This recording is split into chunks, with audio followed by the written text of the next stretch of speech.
Welcome to the Slop Temple. We pray this video helps. Start by choosing large eggs labeled grade A or AA and no more than 7 days old for the creamiest yolks. Remove eggs from the fridge and let them sit on the counter for 1 hour to reach room temperature. This reduces cracking and promotes even cooking. Inspect shells for hairline cracks and discard any damaged eggs. Use fresh water and a medium pot that will hold eggs in a single layer with about 1 inch of water above them. Fill a medium pot with water so eggs will have 1 inch of coverage, then bring to a gentle simmer where small bubbles rise from the bottom, but the surface is not boiling.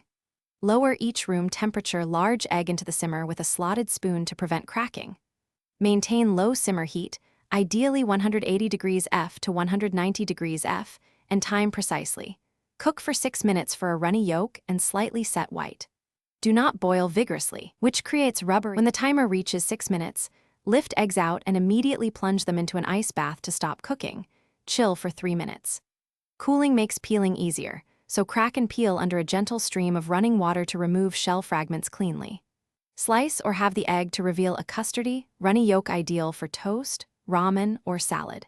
Finish with 1/8 tsp salt or a pinch of pepper, and serve within 1 hour for best texture and flavor. Thanks for watching. Consider subscribing if we helped you.